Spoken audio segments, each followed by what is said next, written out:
Olá, meus amigos. Eu fico muito feliz quando eu sou convidado para conversar sobre a doutrina espírita. Por isso, dessa forma, primeiramente, eu queria agradecer ao Grupo Espírita Porta das Esperanças, através da pessoa muito querida e muito minha amiga, que é o seu José, um dos trabalhadores dessa casa, e eu fico muito feliz por ter sido convidado. Da mesma maneira, eu me sinto muito preocupado e responsável por aquilo que eu vou falar. Não que eu vou falar grandes verdades ou grandes revelações, mas sempre que nós falamos da doutrina espírita, nós temos que ter a preocupação de falar dentro daquilo que o Espiritismo nos ensina, evitando as opiniões pessoais que acabam desvirtuando e causando talvez maus entendimentos justamente com relação ao Espiritismo. Devido a esse convite que nos fazem para o isolamento, para evitar a transmissão desse mal tão terrível que aflige hoje toda a humanidade, faz com que nós, ficando recolhidos em nossos lares, em nossas casas, nós possamos usufruir de uma maneira tão saudável das mídias sociais, através dos recursos da internet, que permite com que as atividades da Casa Espírita não sejam paralisadas justamente porque os centros espíritas estão fechados. Afinal de contas, nós estamos separados fisicamente, mas continuamos unidos pelo mesmo ideal. Nós somos espíritas, quer estejamos dentro de um centro espírita, quer estejamos trabalhando numa casa espírita, mas também afastado dela. E aí nós somos e executamos a prática espírita. E esse é o grande objetivo da doutrina espírita. Não é tu ser especialista em espiritismo, não é você ser professor de espiritismo. O objetivo do espiritismo em nossas vidas é que provoque uma transformação nas nossas atitudes, transforme a nossa maneira de ser, quer dentro de uma casa espírita, quer no nosso local de trabalho, quer dentro da nossa casa, reunido com a nossa família. Esse é o verdadeiro objetivo de sermos espíritas, podermos fazer aquela transformação dentro de cada um de nós, que é tão importante nos dias atuais. E com relação à situação em que nós nos encontramos, com relação a essa situação que, nesta encarnação, nenhum de nós passamos por algo parecido. Nós não passamos por uma guerra mundial, exceção aquelas pessoas de mais idade, né? Porque a Segunda Guerra já fez 70 anos que se encerrou. E então nós nunca passamos por algo de tamanha grandeza, algo que tenha abrangido todos os países do nosso planeta. Desta forma, nós recolhidos nas nossas casas, ou quem sabe limitando o nosso direito de ir e vir, nós possamos fazer algumas avaliações justamente sobre a vida. Justamente nós que somos espíritas, fazer uma avaliação de como a doutrina espírita está influenciando na nossa vida. A gente percebe que esse momento é um momento muito importante para que nós possamos colocar em prática a doutrina espírita. Tendo como exemplo aqueles grandes luzes da doutrina espírita, aqueles grandes trabalhadores, não só nos limitando à doutrina espírita, mas também ampliando esse horizonte e vendo aquelas pessoas que trabalharam em prol dos ensinamentos e da filosofia cristã, a filosofia de Jesus Cristo. Visto que a doutrina espírita nada mais é do que a divulgadora, Consolador prometido, que veio reforçar e fixar os ensinamentos que Jesus Cristo passou para toda a humanidade quando esteve aqui na Terra há mais de 2000 anos atrás. O Espiritismo, ele vem... Desculpa, meu celular que está tocando. Ele vem como o transformador, o consolador. E por que consolador? Por que dizem que a doutrina espírita é o consolador? Consolador é aquele que consola. O Espiritismo vem transformar todas as nossas mágoas, as nossas aflições e as nossas tristezas através da explicação do porquê estamos aqui, porquê nós somos exatamente o que somos nessa existência, por que sofremos. Não é à toa que a doutrina espírita ela é amparada por três pilares muito importantes, que é a da ciência, da filosofia e da religião. Ciência porque vem nos mostrar o mundo daqueles que já partiram, que já desencarnaram, vem mostrar assim como quando da invenção do microscópio mostrou o mundo dos infinitamente pequenos. A doutrina espírita, através da comunicação com os seres desencarnados, através do recebimento desses ensinamentos, vem nos mostrar que o que nós que estamos encarnados aqui na Terra, estamos não na vida definitiva, não na nossa existência plena, mas apenas uma pequena parcela que nós estamos aqui como quem está numa escola aprendendo, porque nós somos espíritos imortais, que o que morre é o corpo, o que se desintegra é o corpo. O espírito, ele tem um momento em que ele foi criado, mas ele é imortal no sentido que nós sempre existiremos carregando a nossa individualidade, carregando tudo aquilo que adquirimos em conhecimento, em intelectualidade e em moralidade. Então, meus amigos, nada mais importante nesse momento de reflexão em que nos encontramos do que tentar colocar em prática os ensinamentos da doutrina espírita. Nós que somos frequentadores, nós que acreditamos naquilo que lemos, naquilo que escutamos em relação ao espiritismo, muitas vezes nós ficamos somente na teoria. Muitas vezes nós somos espíritas de centro espírita.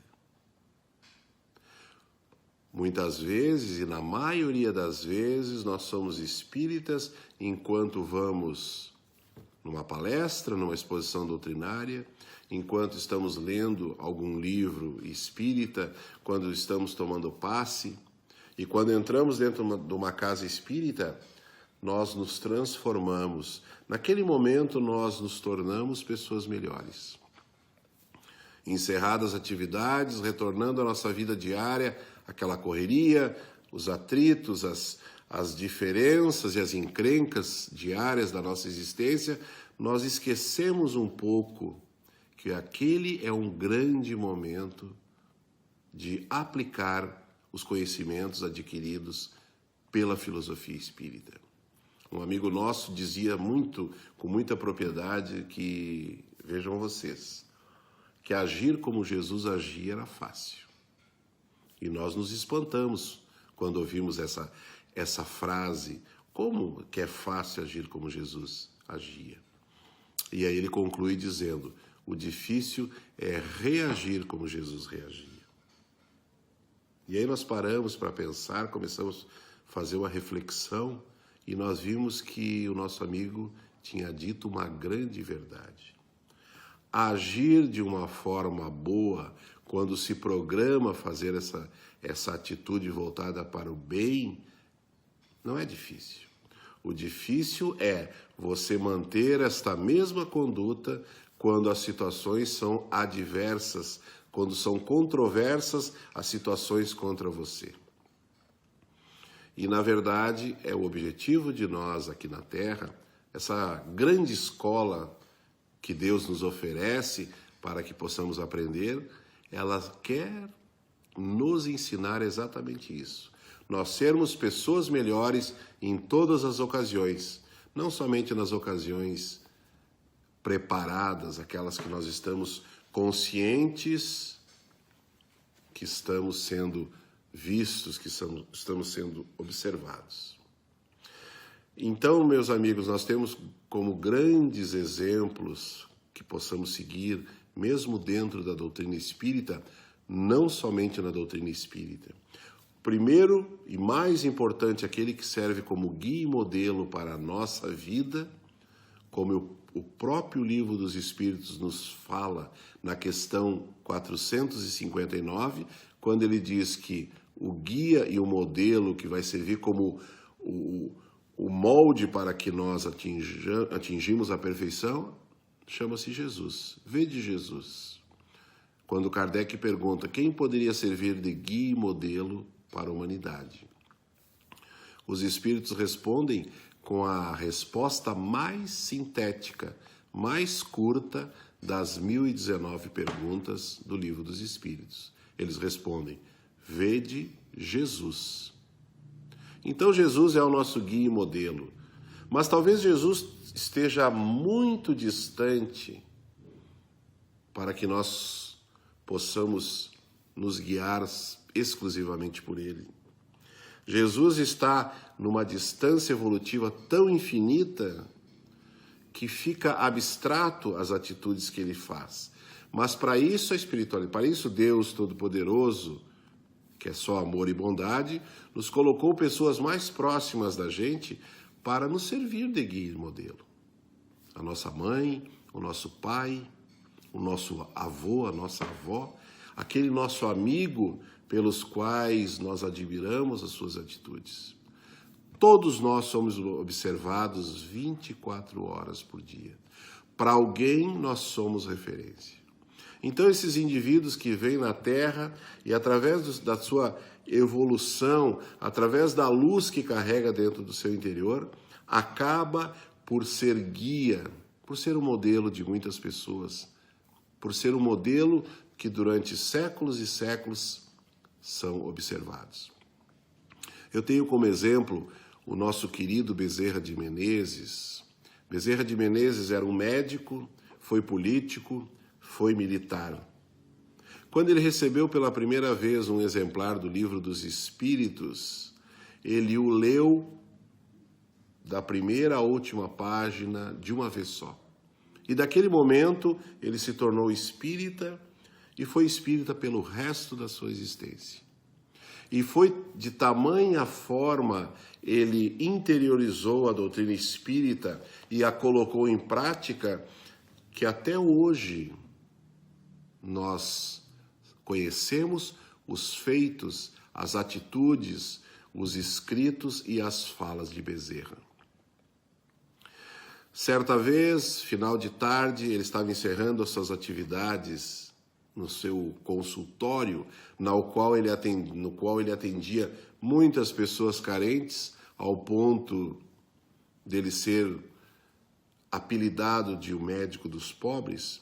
E quando ele está saindo do seu consultório, ele depara com um pai trazendo uma filha.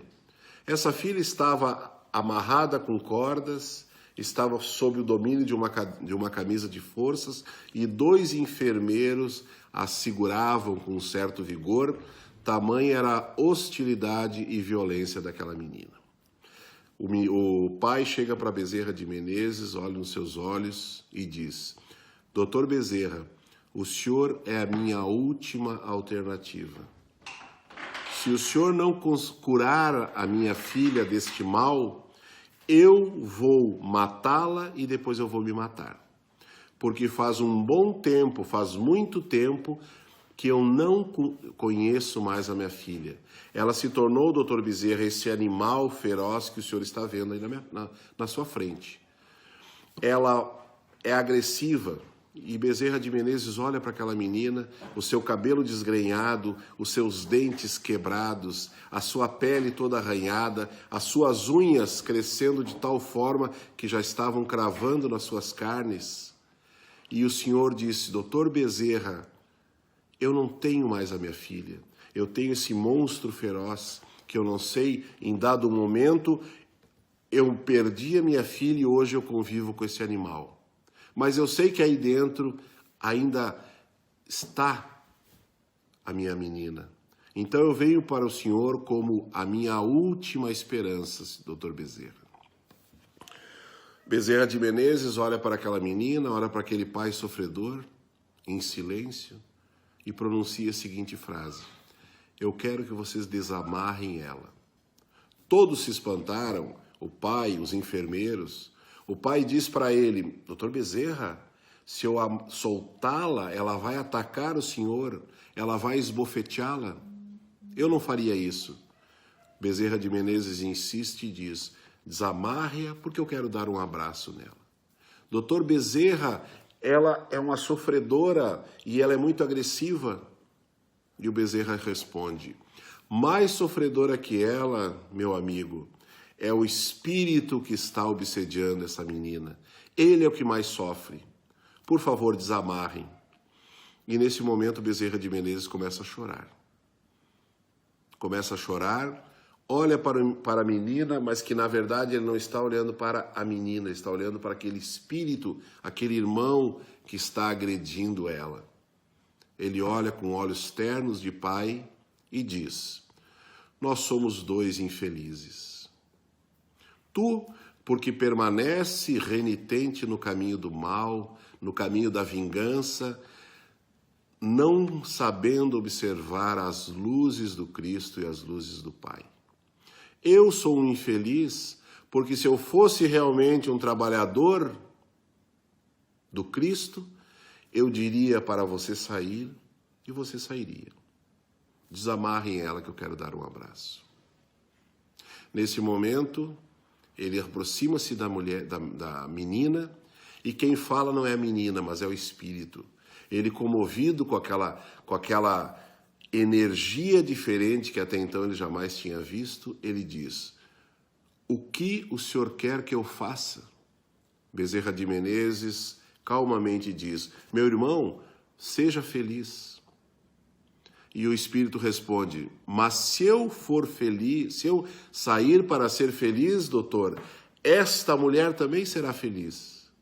E eu não posso conviver sabendo que ela é feliz, porque ela é a antiga adúltera que me traiu, que era até então o seu marido, com aquele outro que hoje se encontra na posição de pai dela. Eu não posso deixá-la. Bezerra de Menezes abraça com ternura e diz: meu irmão, vai que o caminho da felicidade te espera, bastando um pouco do teu esforço e do teu arrependimento. De repente a menina começa a chorar. A menina começa a chorar e o espírito que estava possuindo aquele corpo frágil de uma menina olha para ele, para Bezerra e diz: velhinho bom, eu tive em vários lugares antes de vir aqui. Em alguns lugares me chamaram de demônio, em outros me chamaram de Satanás. Mas o senhor, velhinho bom, é o primeiro que me chama de irmão. Naquele momento, forma-se um silêncio na sala, a menina recobra a sua cor, os seus olhos voltam à vivacidade de uma adolescente, ela olha para trás, olha para o seu pai e diz: papai. O senhor começa a chorar, abraça com ternura de pai, olha para o doutor Bezerra, agradece e diz: doutor Bezerra, faziam 12 anos que eu convivia essa situação. Faziam 12 anos que eu não via mais a minha filha. Eu te agradeço. E foram embora.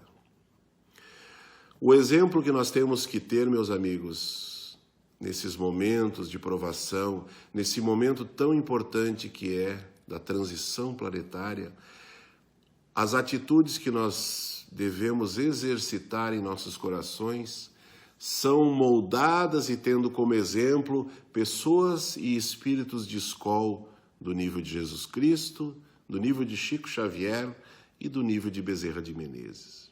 O Espiritismo está aí nos explicando como um manual de instruções divina, explicando o verdadeiro caminho e o que é certo e o que é errado daquilo que nós devemos executar na nossa vida.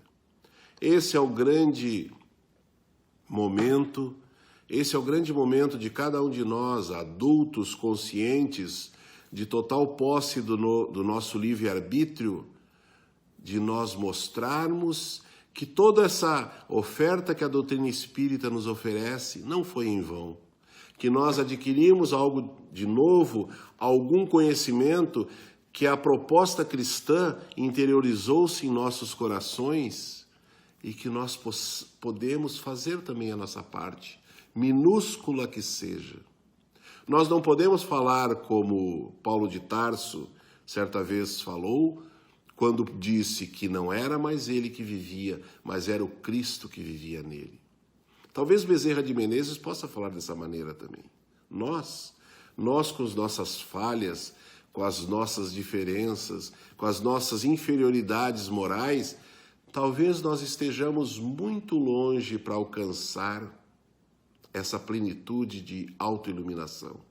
Mas não, nem por isso, deixa este momento que nós possamos fazer a nossa parte, fazer o trabalho que nos compete, por minúsculo que ele possa ser. Pois, afinal de contas, nós não nos consideramos trabalhadores pela causa do Cristo, nós não estamos aprendendo a ser trabalhadores pela causa do Cristo. Cabe a nós, como os trabalhadores da última hora, nesse momento tão importante na transformação do nosso planeta, é necessário o trabalho de cada um de nós. Alguns anos depois, Bezerra de Menezes desencarna e vai para uma colônia espiritual muito bonita, muito evoluída. Encontra-se numa casa dentro desta colônia, onde se sente bem através das energias boas que lá ele encontra. Entra uma senhora, Celina, que é enviada de Maria, aqui na última encarnação na Terra, foi a mãe de Jesus. Celina olha para Bezerra, dá um abraço fraterno e diz: Doutor Bezerra, eu venho amando de Maria.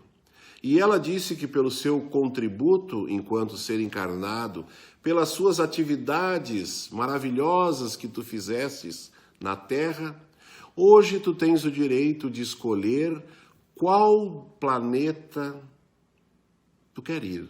Tu pode escolher para encarnar em qualquer um dos planetas evoluídos, porque a tua cota de colaboração no planeta Terra, aquilo que tu tinha para aprender no planeta Terra, tu já ganhou com louros da vitória. Tu pode escolher aonde tu quiser ir.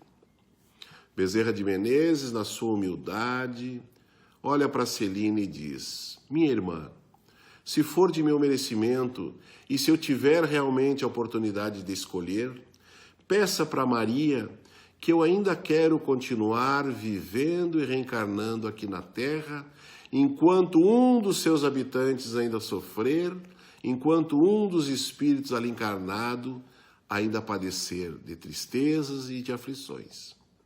Celina, comovida, retira-se. Algum tempo depois volta e diz: Maria aceitou a tua rogativa, aceitou o teu pedido, e ela permitiu, doutor Bezerra, que tu permaneças na terra enquanto tu achares necessário. Uma lágrima dos olhos corre do rosto do nosso querido amigo. E nesse momento ele ouve um barulho, ele ouve aplausos e gritos, e ele pergunta para Celina: Celina, que barulho é esse? Celina sorri, convida-o para ir até a janela do quarto desta casa, nesta colônia espiritual que ele se encontrava. E ele olha e encontra uma multidão de pessoas no pátio dessa casa, milhares de pessoas aplaudindo e agradecendo por algo que Bezerra de Menezes tenha feito por elas. Um levantava a mão e dizia: Doutor Bezerra, obrigado pelaquela receita que o senhor deu para o meu filho que estava doente. O outro levantava e dizia: Doutor Bezerra, obrigado pelaquele prato de comidas que tu foste me levar enquanto eu era um morador de rua. Doutor Bezerra, muito obrigado pelaquela cesta básica que tu me destes quando eu estava precisando. Lá no meio da multidão, o Dr. Bezerra olha e vê uma mãozinha que levanta, e a mãozinha, um rosto sorridente, olha para ele e diz: velhinho bom, está lembrado de mim? Meus amigos, hoje nós estamos num momento muito especial em nossas vidas. Que a doutrina espírita possa ser essa ferramenta que de tantos anos que nós estamos aprendendo ela, esse é o momento de nós usá-la com toda a força e com todo o vigor. Mostremos que nós somos espíritas, mostremos que valeu a pena o esforço que a espiritualidade desempenhou e nos deu para a nossa melhoria e para o crescimento espiritual de cada um. Que nós possamos fazer com que as pessoas que nos olhem digam: esse está no trabalho certo, esse está seguindo os ensinamentos do Mestre Jesus. Queria agradecer a oportunidade, agradecer ao Grupo Espírita Porta da Esperança por ter permitido que eu pudesse falar algumas palavras nesse momento. Que a paz de Deus e a paz de Jesus Cristo nos acompanhem por toda a nossa vida. Que assim seja.